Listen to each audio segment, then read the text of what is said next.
So is it 2022 yet? Well, it depends, doesn't it?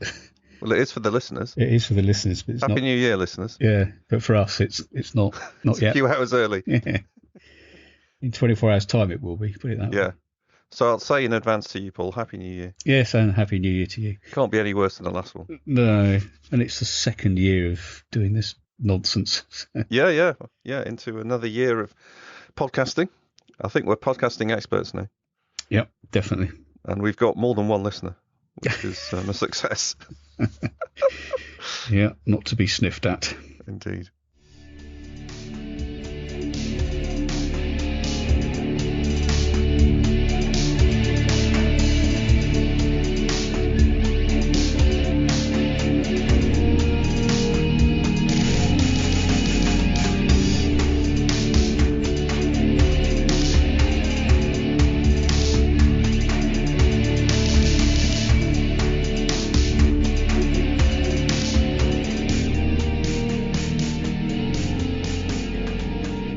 So welcome to another Hidden Wiltshire podcast. We are now into our second year, and this is number 27. My name is Glyn Coy, and I am the face behind Hidden Wiltshire. And with me, as usual, I have my trusted podcasting partner. Paul Timlett, the voice behind Hidden Wiltshire, or one of them. And the face. You put our mugs on the Facebook page. I think I'm going to regret that. That was a terrible photograph. That's us all looking at our finest. Yeah, I look like I did on Christmas Day when I had the hangover from hell. The funny thing is, for everyone that's seen it on the Facebook page, it was taken about 9:30 in the morning. So we're all fresh-faced and ready to go. And actually, we were going on that walk, and it shouldn't have taken us all day, but it did. Yeah. Because we kept, stopping and mucking about and falling over and hats flying off and all sorts of stuff. Yeah, it was. It had everything, didn't it? But anyway, what have you been up to the last 2 weeks? Anything at all? A lot of eating. Yeah. But yeah, I mean, I haven't been out that much, but I did go out for a walk earlier this week. I did the Warminster skyline just to blow off the cobwebs of Christmas, and it was great. There was hardly anyone out. The weather was terrible. Brilliant. Well, it depends on your point of view. It's terrible or superb. It was great. I just got wind and rain blowing in my face. It was wonderful. Just blew all the Christmas cobwebs off and got me back to full health, I think. You must be able to do that walk with your eyes shut now. Yeah. You're always up there. They're all tinhead. Tell you what, though, when I was out there, I kept hearing all the shooting, and I was thinking, the military aren't playing it this time of year. They're all on holiday. And, of course, the wind was blowing from the Sutton Veny direction, so there was a grouse shoot going on over there or something, but it was gunshot all day. Not grouse, not in Wiltshire. Yeah. Pheasants or partridge. Yeah. But, it's, of course, anybody military or ex-military listening will just say, idiot. Yeah, but I don't know. You must know the difference. Yeah, I don't know anything about the military. I don't know anything about grouse, pheasant, or whatever you want to bloody well call it, shooting. I don't move in those circles, so I'm a complete ignoramus. This is where my walking chum Stu, here we are, sort of first podcast of the new year, and I've already mentioned him. Being an ex-army man, he can not only will he say, whether it's the shotgun or a military rifle, he will also tell you the caliber of the round that's being fired from said rifle. Well, we just say what we think on this podcast, and we don't mean to offend people with our lack of knowledge, but it does shine through. Yes, quite a lot. Yes. So what have you been up to? Absolutely nothing. Okay. So apart from the regular walks on the plains, which I do from my back door. As you know, my son had COVID and came out of isolation literally on Christmas Eve. So that was all a bit scary because he lives with us. So we've spent 10 days masked up in our own home and him sort of keeping in his room. And we're very lucky that we've got another bathroom. So we sort of he kept to that one. So we were all sort of dreading the fact that we might get it as well. My daughter was due to come home for Christmas, and so we're all testing every day, and she was testing every day, and fortunately it all kind of came together in the end. And because she works for the NHS, so she's sort of really quite exposed. But anyway, it was all was good, and she got home, and he was out of isolation. But quite honestly, I know you don't have to isolate if a member of the household has COVID, but we did. Well, I did. I just didn't go anywhere apart from going out and walking on my own on the plane. So, stuck inside, did you do any reading? I did, yes. God, that was almost a planned segue, wasn't it? That's very clever. You wouldn't have had anything else to do. No. Except sit there and drink whiskey or something. Oh, that was my demise.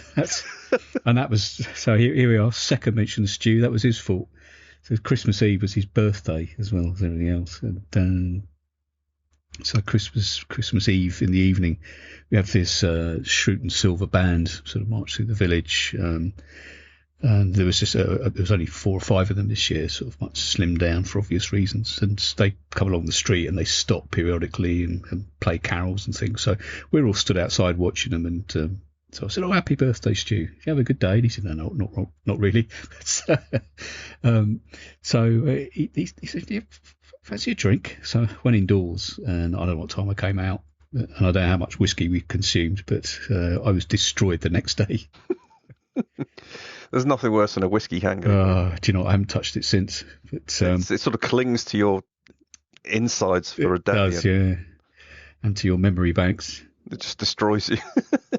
But we're supposed to be spending New Year's Eve, which will be tonight for us, over the road at Paul Clifton's place, and he's a big whiskey fan. He messaged me yesterday and said, "I've got a very nice whiskey in." I thought, "Oh God, I'm not sure I can face this."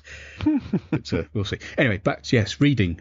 Yes, I got a load of books for Christmas. So did I, actually. That's all I get these days. Me too. Buy me books. I don't want anything else. Yeah, books and socks. So about 3 months ago, I was asked to provide a book list, and I was given strict instructions not to buy any more books until after Christmas. So I've been almost shaking. I can't get my book fixed. I have to wait until see what I've got. I haven't bought a book. Yeah. So I'm just going to reach down. Oh, got this pile of books on the floor here.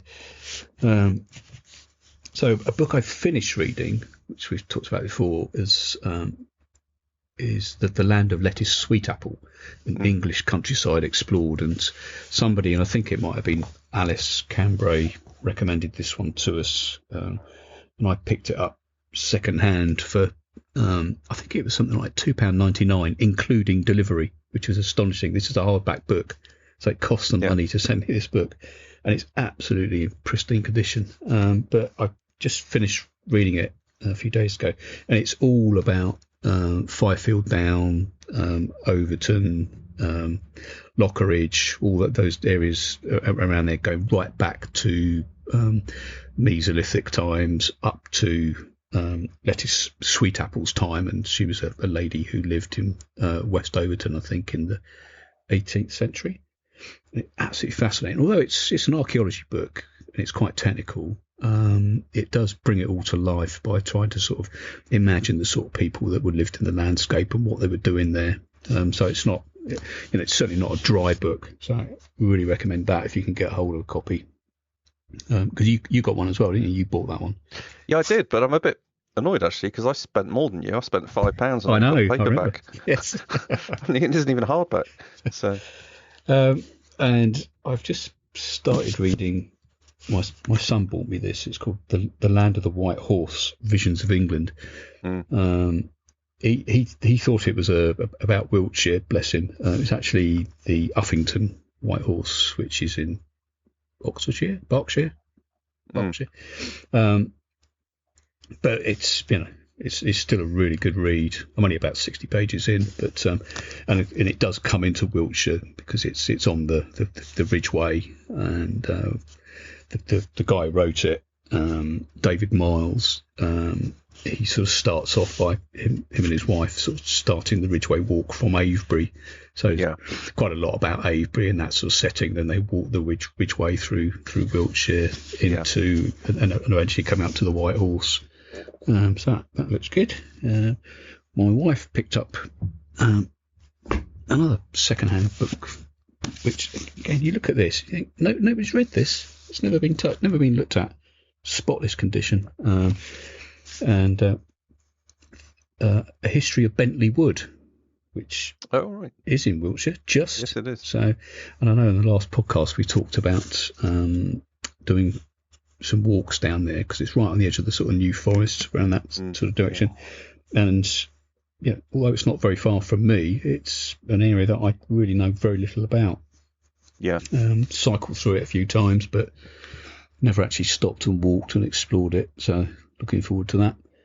And then the other one I have in my hand here is absolutely nothing to do with Wiltshire whatsoever, but it's right up my street. The Secret History of Here, A Year in the Valley.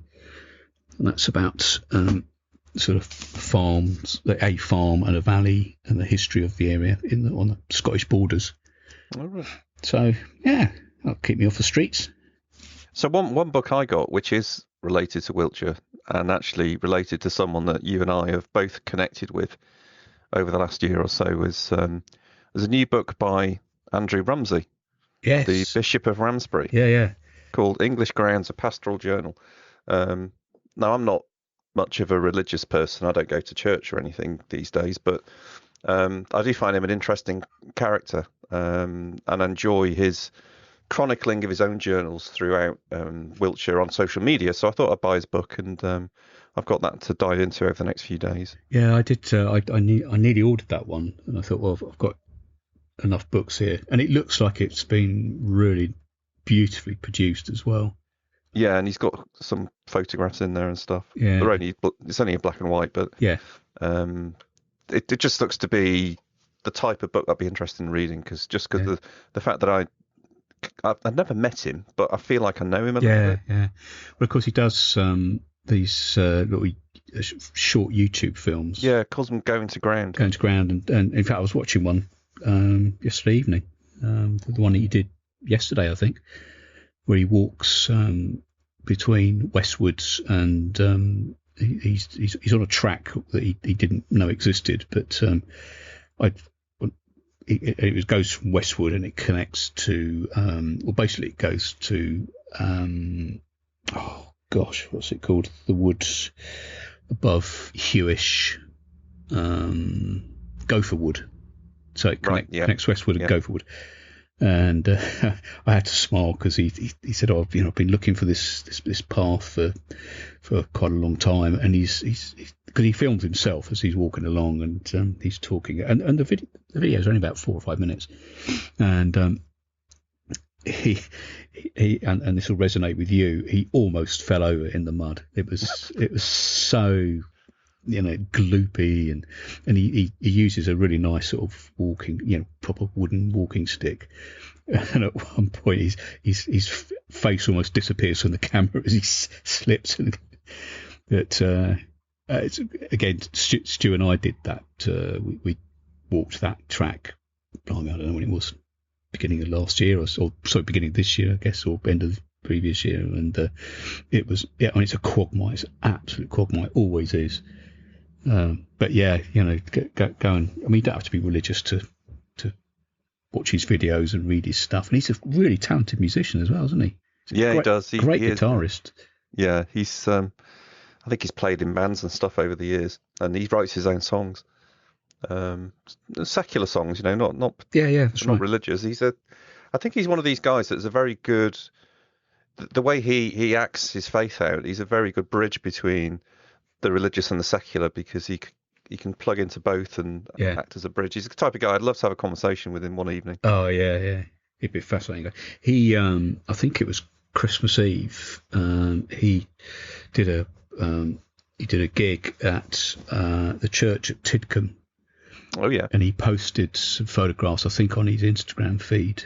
And he, apart from being very nice bloke, good musician, he's also a good photographer. And he posted some beautiful photographs of the the church all lit up. It's from the outside, and you just see the lights shining through the stained glass windows, and it looks absolutely beautiful. And I wish I'd known he'd been on, because I'd have gone. I'd love to have gone to that, because Tidcombe's just a beautiful little church. It's up a dead end, tucked into the sort of valley over at sort of really not far from the Hampshire border. Yeah. And it's a place we're going to do a walk. We've got to get the walk sorted over there. It's just such a stunning place. Okay, shall we press on with the main topic of the week, which is an outside broadcast, actually. Yeah, and it was exciting, wasn't it? Yeah, it was. It was. Lots of unexpected things happened on this walk, but it was just great. I mean, we met up with the third member of the Hidden Wiltshire podcast team, who does the music, Steve Dixon, and the three of us recorded a ramble that took most of the day, actually. So we started at 9:30 and came down as the darkness. It was dark, yeah. And the weather was, we had absolutely everything. The only thing that we didn't get was snow. Yeah. What's that song by Crowded House? 4 seasons in one day? Well, we had 3, I think. Yeah, definitely. But it's the first time you met Steve, isn't it? Yeah, it is. Yeah. Sort of, and we started right on his doorstep. But basically, what you're going to hear now is our recordings from sort of throughout the day. But what we were doing was we're going to, I think we're going to call it the Quaker's Walk, aren't we? Yeah. That was sort of really what we were there to do, was do Quaker's Walk in Devizes. But Steve's going to play us in.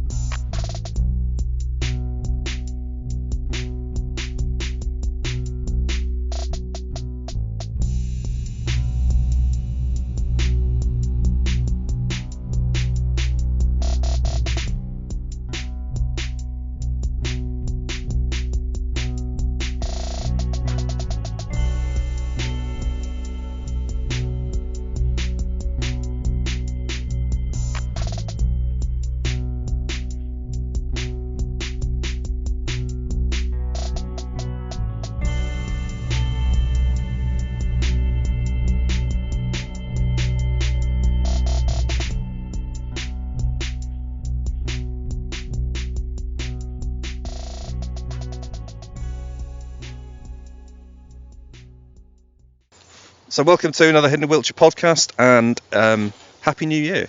And at the moment, we're doing another outside broadcast, because we love to do those. In the rain. And there's actually 3 of us here today, because we have the third member of the Hidden Wiltshire team with us, Mr. Steve Dixon. Hello. Steve, welcome. You're normally our music guy. I am. But today you're actually starring on the podcast as our special guest. I am. I've no guitars or drums with me. It's just me. No. But today we're actually starting this walk in Devizes, and we're at the bottom of what is called Quaker's Walk, which has some lovely ornate gates at the end of it. But the walk itself is a long straight avenue lined with trees that looks like it's the sort of pathway to some kind of stately home. So what can you tell us about this, seeing as you're a local, Steve?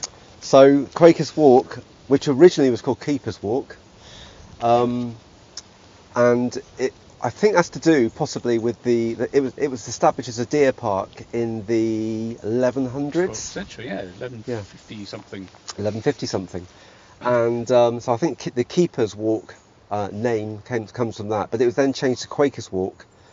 I think, Paul, was that You've got some knowledge there. You've got a crib sheet with you. Yes, I've printed something out. I think that was like the 19th or 20th century. Changed to Quaker's Walk. It says here the history's not clear. So right. It's very helpful. Okay, well, I believe it to be the 19th or 20th century when it changed to Quaker's Walk.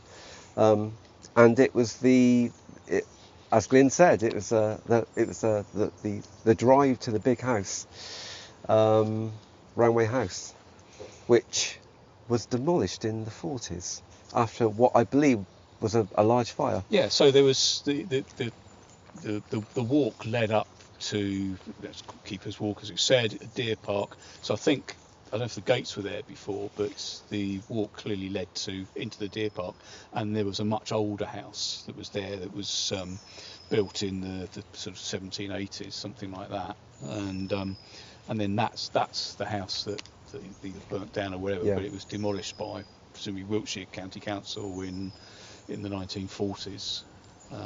Except they didn't demolish the stable block.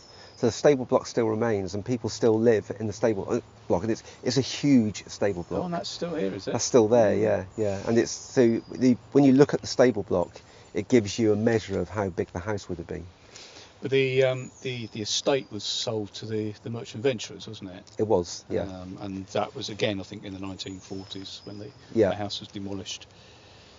So, and the gates, where we are now, I think they've been replaced a couple of times. They certainly appear in photographs at the turn of the 20th century, where you see lots of people promenading with their posh hats and posh frocks and posh coats.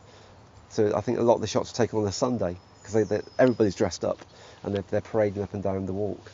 Yeah, there's this sheet that I printed out. There's a picture of an old glass negative, believed to have been shot in the 1890s, Wow. and that's Quaker's Walk. Yeah. So that's what we're looking at now, up that avenue. But it doesn't look much different to what. No, we it see doesn't. today. Yeah. In fact, I'm sure that bloke's still there. We did see him, yeah. So the plan is we're going to walk the length of Quaker's Walk, and then to the foot of the hills that lead up to Oliver's Castle or Camp? It's Castle. Oliver's Castle. Yeah, we're going to walk up there and then along to I've forgotten the name King's again. Play Hill. King's Play Hill. Why can't I remember the name of that? And I don't know what we're going to do after that. Head back. We're going to Get lost. Eat mince pies. That's what Eat we're mince gonna do. pies and drink coffee. Yeah. Yeah. That's the vague plan. But first we're going to head to a wood, aren't we? We're going to head to We are. something called Belvedere and Newlands Wood, where there was once a mill, silk mill and cashmere apparently. So we're going to go and have a look at that.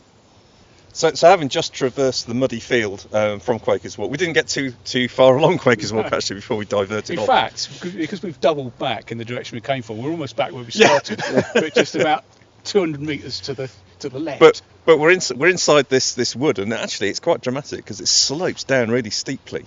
I guess the mill would have been down at the basin of the very basin of the wood, yeah. And it's only a small mill. I'm not too clear on the absolute history of it, but I know it was a very small mill.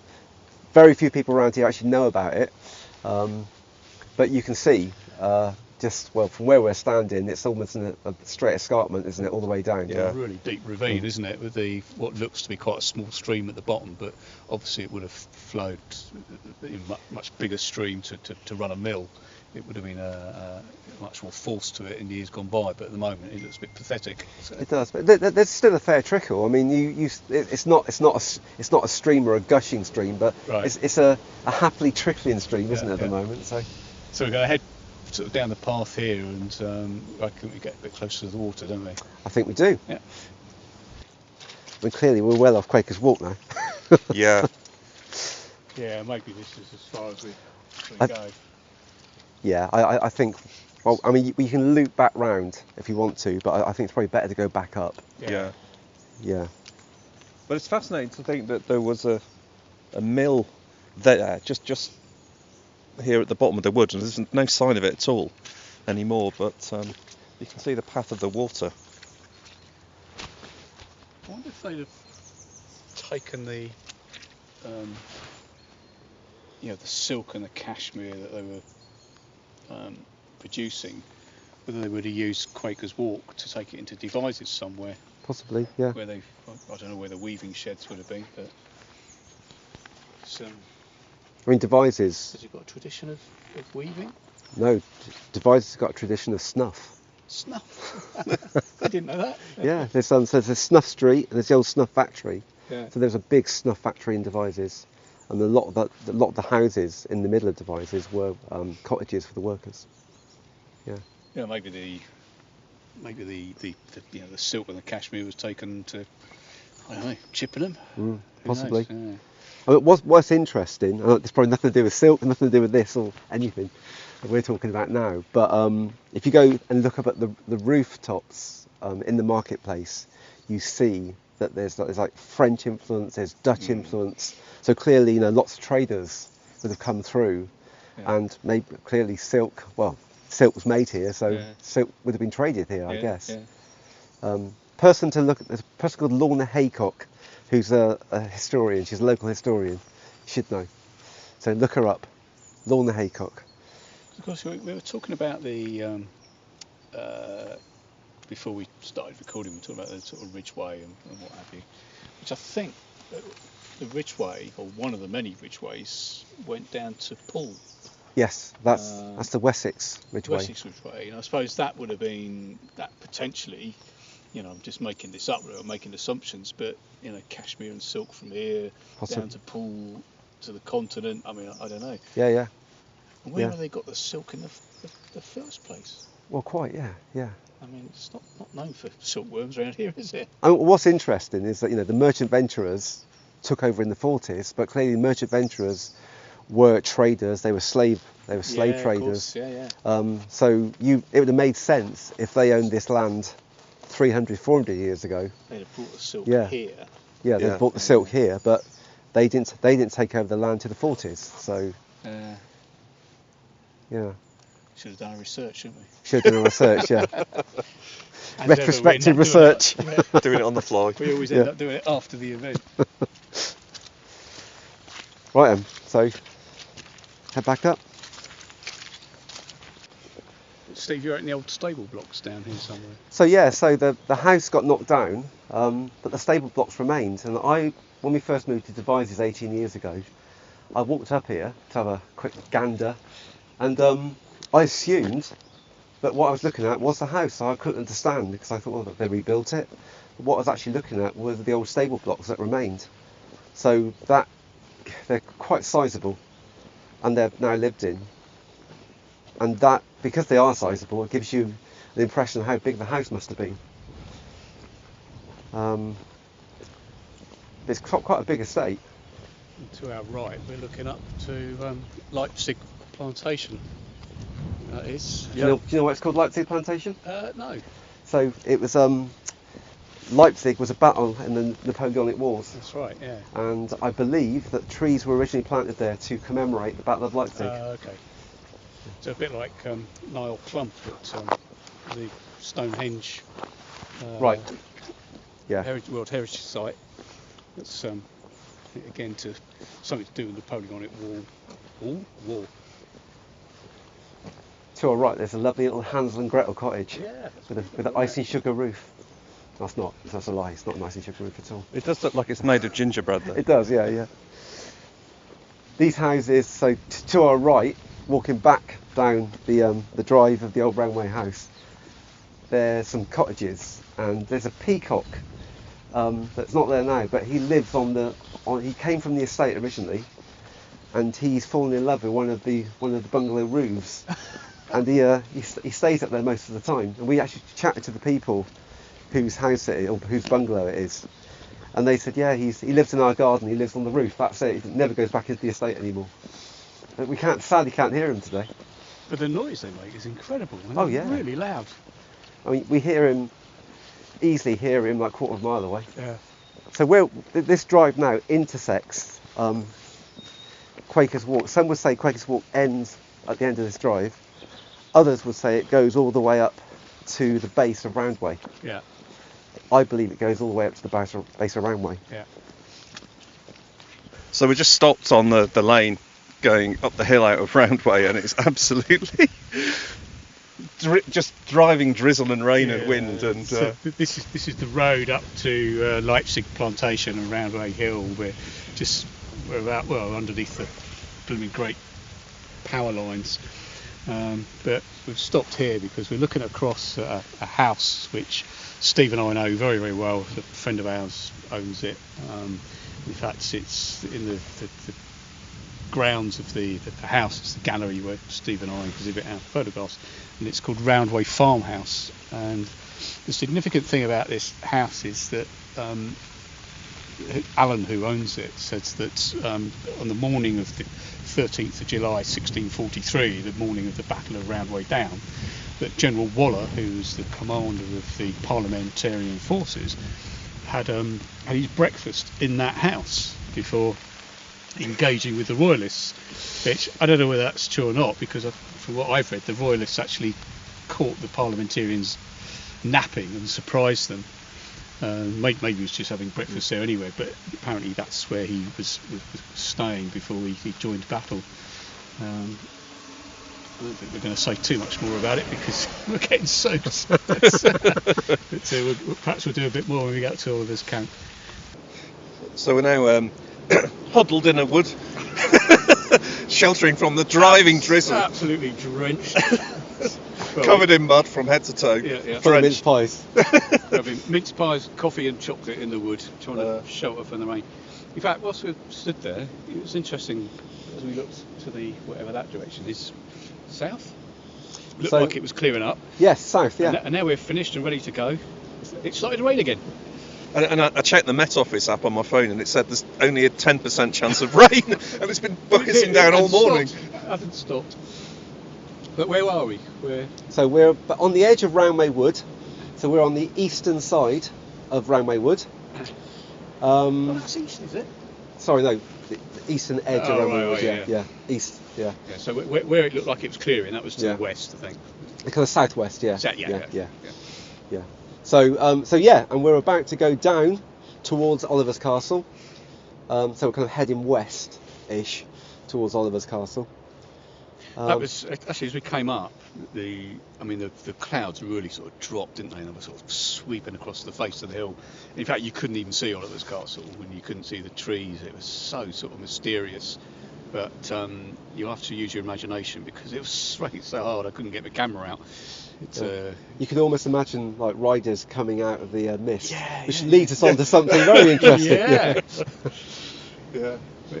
Yeah, I suppose when we get up there, we'll talk a bit about the Battle of Roundway Down, which is why we're here, really, isn't it? Yeah, and we were talking about the battle as we were walking up the hill, trying to work out where would the main battle have taken place, because I think we know that it ended on the hill, but it would have taken place on the flat agricultural land behind us here. Yeah. What I was planning to do, if the rain isn't too bad, I'll get the phone out and read there's quite a short description in Wikipedia of all places, which is really quite evocative of the sort of like the final scene of the battle. It's quite a good description. Yeah, I mean, hopefully we can read that without getting blown off the hill, because it's not only is it raining, it's windy as well. Yeah, well, we're sheltered in here. I mean, you'll be able to hear the trees blowing. It's fabulous. I love this sort of weather. Yeah, it's really wild, very wild. I love this over a sunny day any day. All your photographs kind of are testament to that. Miserable and bleak and black and white. That's why I never sell any. So just to say that Sealed Knot, about 8 years ago, they had a big reenactment up here, which lasted about 3 or 4 days, and they set their camp up as a plateau. So, Glyn, you were saying about the battle would have been kind of to the east of us. In fact, that's exactly where they set their camp up, on the plateau just to the east of where we are. There must be loads of archaeology around there, evidence of the battle, I would guess.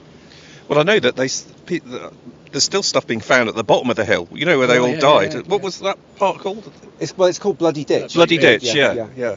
I know that they still plough up bits and pieces, and people find things down there. Yeah. So we're trying our best not to get blown off the top of Oliver's Castle at the moment, because it's really windy. I mean, at least the rain's gone anyway. Yeah. But it's still muddy underfoot, and at least one of us has been a casualty so far of that. It's slipped on their arse. It was a matter of time. It was only a matter of time. I'm waiting for you two to follow suit. But yeah, we're just on the edge of Bloody Ditch, which is the horrific scene of the end of the Battle of Roundway Down. So, Paul, I think you've got some things to read. Yeah. So, just the sort of the background very quickly. So, the Battle of Roundway Down, and there was a big battle on, I think it was the 7th of July, something like that, 1643, Battle of Lansdowne, and the Royalists and the sort of Parliamentarians sort of retreated from there and variously assembled. I think the Royalists fled to Chippenham, and pursued by the parliamentarians.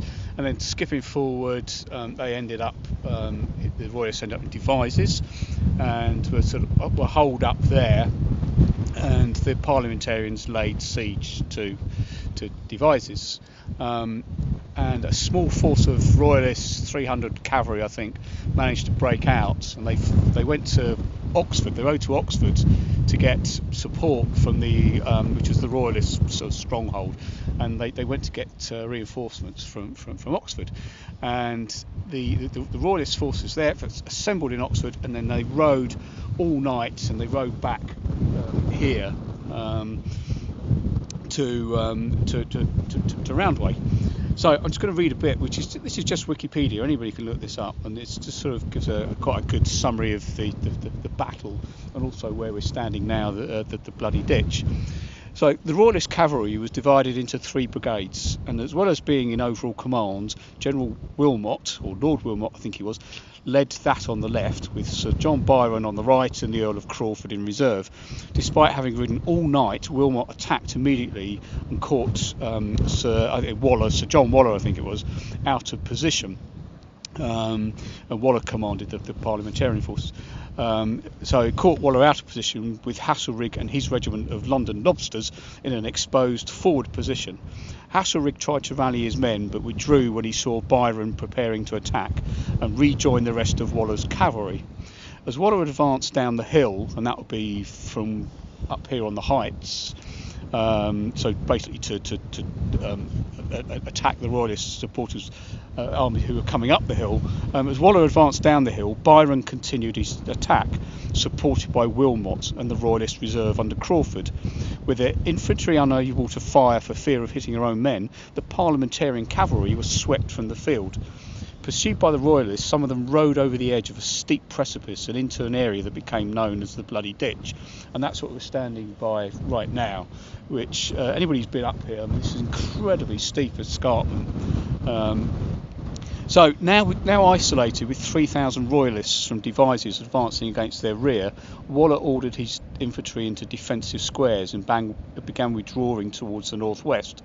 After approximately an hour, Byron's cavalry returned from their pursuit and captured the parliamentarian artillery, which they turned on the retreating enemy, quickly causing them to break apart.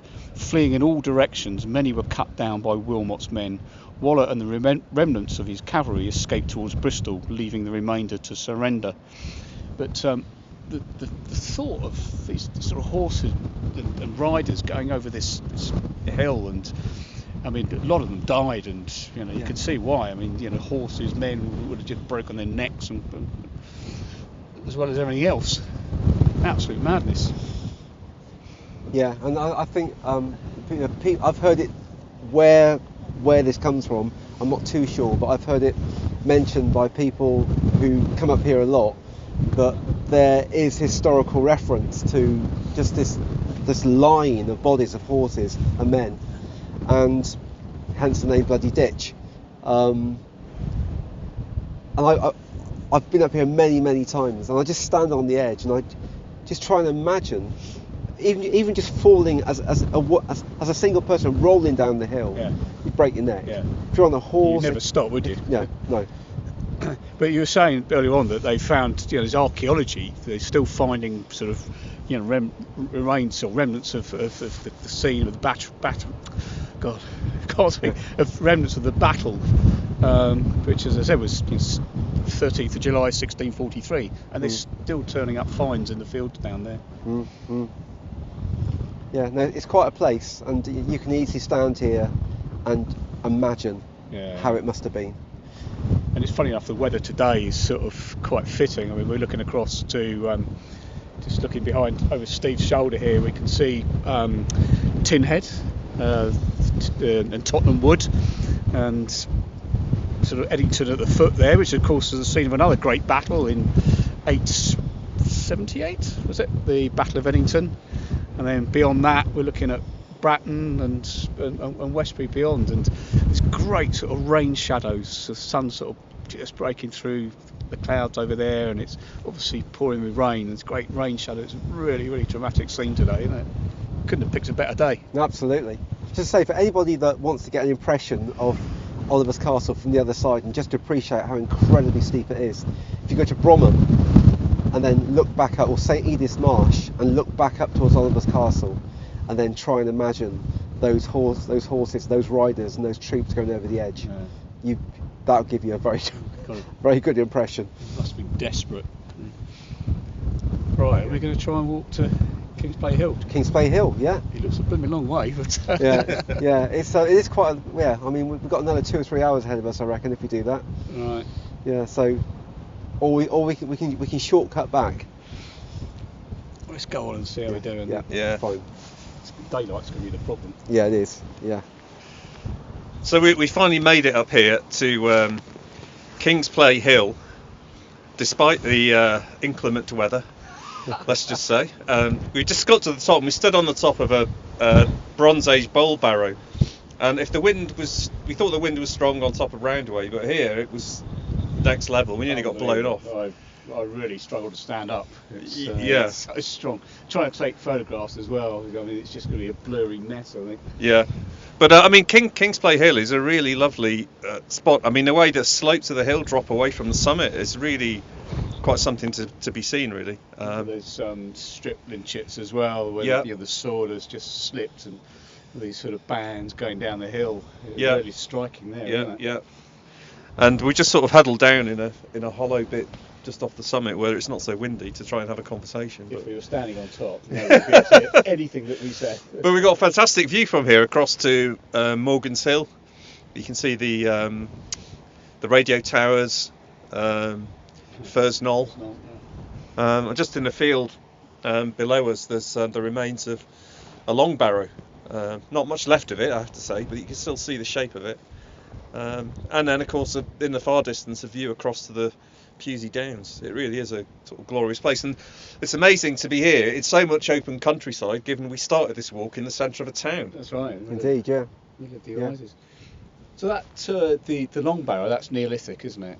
Yeah, that's and then right just behind us, we're standing on the edge of it, is a Bronze Age bowl barrow, isn't it? Yeah, and you can see that's been excavated because it's got a sort of dimple in the top where they've dug down and filled it back in. It's probably Cunnington and Hall. Yeah, I know Cunnington had excavated up here. Yeah. But my God, look at the views! It's just incredible. Yeah, you can actually look at it. You can see the Lansdowne Monument. Yeah. It's God, it's half of Wiltshire laid out before you there. Glorious. Yeah. Well, like you say, I think you can see Cheryl Monument there with the sun glinting on it, and then Morgan's Hill, and then Pewsey Vale as well. Yeah. And it is like a panoramic postcard in one, isn't it? It's just something else. Yeah, if it weren't so windy, I'd try and do a panorama photograph and stitch them together, but I mean, you wouldn't be able to stand still. It just wouldn't work. So I just have to admire it and remember it. Look at the sun coming out now, it's incredible. Bear in mind we were in thick cloud and driving rain, we were absolutely drenched earlier on. And now the blue skies and the blooming sun's shining. It's definitely a day of two parts. Yeah, we've had it all today, just need some snow now to top it off. God, don't. Actually, that would be brilliant, wouldn't it? But I'll tell you what though, I look like I've been doing motocross riding or something. I'm absolutely covered in mud. I think we all do, actually, don't we? Yeah. You've got most of it on one side there. Yeah. If you will lie in the mud like that, then what do you expect? Yeah, I had a bit of a lie down on the way up. What a view though. It's amazing, isn't it? So I'm just dumbstruck by every time I come up here, I'm just dumbstruck by how fantastic it is. Yeah. And it is that thing, like you've got Adam's Grave there, you've got Morgan's Hill there, you've got Cheryl. I mean, I can just looking over there, I can actually see as far as Woodborough Hill. You can see the trees on the top of Woodborough. Yeah, you can, yeah. So that's all the way over to Alton Barnes. Yeah. So we just reached the end of the walk, and actually the sun's come down. It's past the sunset, and we've been at this since 9:30 this morning. So that's a bit of a morning stroll has turned out to be a whole day's walk. A quick canter around to Oliver's Castle has turned into an entire day. Yeah. But we are dry again. I mean, the sun came out in the end, so the morning was terrible. It's just stunning now. I mean, it's sort of powder blue sky, pink fluffy clouds, such as they are. It's just a beautiful sunset. So who'd have thought it from this morning? Indeed. Driving rain and clouds at knee level. And no wind. There's no No wind. We've gone from like a force 156 Being gale blown to, off our feet. Well, actually, the wind was actually quite good up there because it was doing a good job at drying out my trousers because I slipped over in the mud. Yeah, quite. Yeah. Yeah. And my underwear, which was soaked. No, great day. Really good day. Yeah, And, yeah. It's been a very good day. A lot of ground covered. Literally. Some fantastic scenery. Yeah. Challenging weather. Challenging underfoot as well. And as ever, we've gone from sort of like, I don't know, Neolithic times right up to, well, certainly the 17th century and a bit beyond, I suppose, with the start of the walk here. And Yeah, we're here at the canal, so Yeah, that's got a history in its own. Devizes Wharf, or whatever it's called. So one thing I meant to say, we just crossed 2 of the canal bridges from Quaker's Walk, and there was, I don't know if you saw, there was an iron kind of post about 7 foot, 8 foot high, and that was an old tank trap. Oh, was it? The remains of an old tank trap, yeah. Because if you go 3 bridges down, there are dragon's teeth still on the bridge, and that was part of one of the tank. Oh, the defences. Tank defences, yeah. So here we are. So it really does bring us up, not quite to date. Not quite to date, not far off. no. Yeah. But the thing that I found really amazing, and I think I've said this already, so apologies if I'm boring everyone, but the fact that you can start in an urban location and do the walk we've done and be amongst that scenery is just so lucky. Sense of remoteness out there and being able to see forever and thinking that you're miles and miles from everywhere. Yeah. And now we're back in the centre of Devizes all in the course of a day. Yeah. Yeah. You think, in 40 minutes, less than that, we could walk to Kingsplay Hill. Yeah. And Kingsplay Hill, you're in the middle of nowhere, aren't you? Yeah. A windy wilderness. Yeah. On that note. On that note, yeah. So yeah, a good way to start 2022 for this podcast. Yeah. Great. So we should wish everybody a happy new year, I guess. Indeed. Yeah. And thanks for having me along. Yeah, we'll have to do it again sometime. Yeah, we need another year's worth of music though, Steve, because we've run out. It's sorted. It's coming. It's there. It's good. Good stuff. All right. Thanks for coming, Steve. Yeah, thank you. See you soon. So that was the end of a really good day out, actually. Oh, it's a fantastic day. We covered some distance. We did.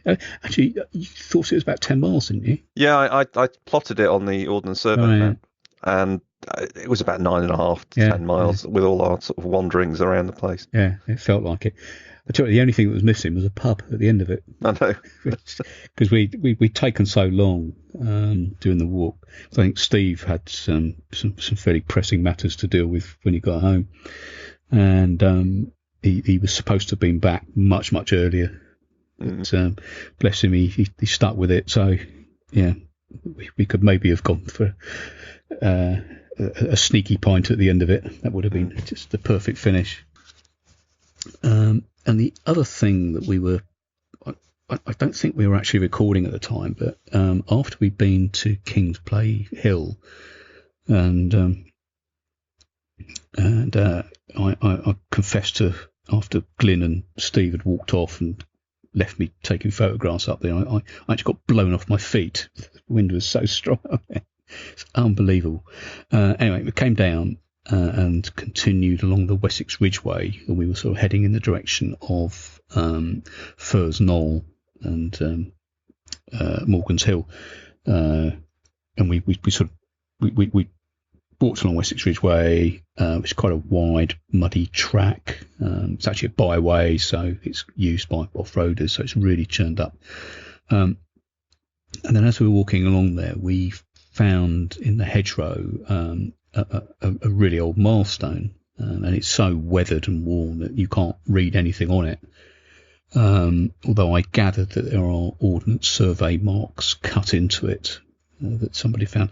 Now, we were curious as to what that milestone was all about, and of course somebody did post a photograph on the Facebook group, didn't they? Yes. It was, I've forgotten the guy's name now. James Rawlings. James Rawlings put up a photograph of the milestone on there, and I think all people were managed to determine was that it was just a milestone. which is Yes, you know, it was marked on the Ordnance Survey map years ago. So, you know, and it clearly is. It's obviously a milestone. But I think what I'd like to know is it just a mile marker on the Wessex Ridgeway? Is that part of the Wessex Ridgeway? Is that part of another ancient track or coach road? And when we were standing by the side of the stone, we were sort of wondering if that was some sort of coach road. And if you want to look on a map, particularly the 1 to 25,000 Ordnance Survey map, this is to the sort of northeast of Hill Cottage or Hill Cottages, and on that map there's a symbol for the Battle of Roundway Down. It's the sort of cross swords. It's a symbol for a battle site, and it's by the Ridgeway, immediately north of that. So if anybody knows, apart from it being the Wessex Ridgeway, which we know, what is the significance of that track? Because a lot of these long distance footpaths are sort of modern inventions, but the Wessex Ridgeway I know is a lot older. It's not just a modern invention of the Ramblers Association. But you know, how old is it? Is it an old coach road? Actually, sorry, I think I said it was on the 1 to 25,000. It's actually on the 1 to 50,000 map. Is the symbol for the Battle of Roundway Down? For some reason, it's not marked on the 1 to 25,000, which is a bit weird. But it's very, very close to Kingsplay Hill. So, yes, if somebody could enlighten us, that would be great. Yeah, we may know one or two people out there that might have an answer. Yes. So we'll have to tap them up. We're looking at you, Steve Dewey. Yeah. Okay. Well, let's wrap up for this first podcast of 2022. Yeah. Thanks as usual to Steve Dixon for the music. Have we got any offers or discounts this year? Not at the moment, no. I think I still haven't caught up with Tim Kington at Lower Boots, but he did tell me a while ago that discount code was only good to the end of the year. So okay, you might, you know, actually no, tomorrow will be, when this comes out, be too late.